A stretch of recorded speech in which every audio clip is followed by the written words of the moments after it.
Hey everybody, it's Phil with Behringer. How you doing today? Welcome to Music Group TV. I want to talk to you today about the PMP6000 powered mixer. It's a great mixer and it's got a ton of power to it. It's 2 by 800 watts if you're going to run it in stereo or as mains and monitors, or you can bridge it together for 1600 watts of power. It's really nice. So let's talk about some of the features of the mixer.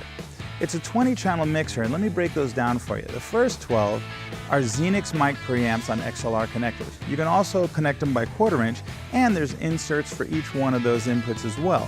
So it's really flexible for the first 12 channels.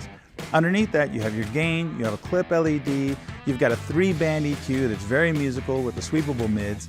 Underneath that, you have your monitor 1 and monitor 2 sends, and also your effects 1 and effects 2 sends. You have your pan, you have a PFL solo, you have a mute, and you have the fader. A lot of great features on each of those first 12.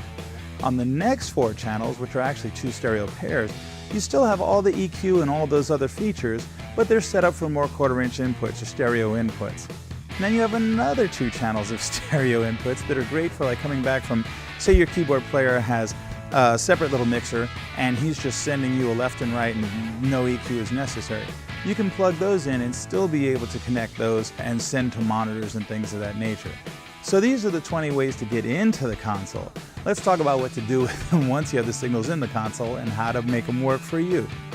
In the master section, you have the 48-volt phantom power switch, the Behringer speaker processing switch.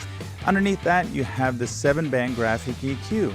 Now with that, you can adjust the EQ of the outputs, and yet you still have an FBQ system in there, which is a feedback elimination. How that works is if you have feedback, push the button, it's going to light up a LED on that band of the EQ that's where the feedback is. You slide that down a little bit until it goes away, feedback's done. You also have XPQ spatial surround sound technology in there too to make your mixes sound extra wide, so that's really a fun feature to have. So that's as far as the EQ section, those things go on. You also have your masters for your monitors and for your effects. Now what's nice here is that they're actually on faders, which make them super accurate and easy to control. You also have your main 1 output fader and a mono fader. Now a mono fader is, you can run mono out of it, and at the same time it's great for running it to subs, right? And you also have a sub filter for that fader as well. Also in the master section, you have 2 high-quality effects processors in there. So if you want to have 2 reverbs or 2 delays, or reverb and delay mix and match, there's like 100 presets of all your usual suspects. Choruses, delays, reverbs, all those things are there. And you have dual processors for those. So that's a really nice feature to have. So on top of all these cool features, how do you get it out of the console?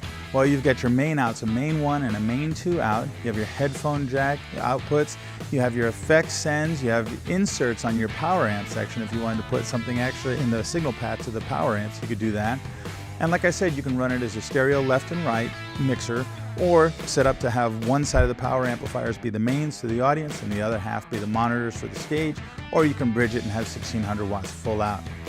There's also a cassette input or an RCA input for stereo input with voice canceller technology on it, so that if you want to have a karaoke gig at the same time, that's a cool thing to have, or you can use those inputs for break music. And speaking of break music, there's also a standby button on the mixer that you go on break, you push the standby button and it mutes all the microphone inputs so that you don't have to worry about it while you're on break. You come back and right before you start the next set, you hit the standby button, all the mics are live again, and you're on with the show. So this is the PMP6000 mixer. I hope you've picked up a couple of bits of information about it. For more information and media, please feel free to come visit us at Behringer.com. Thanks for watching Music Group TV.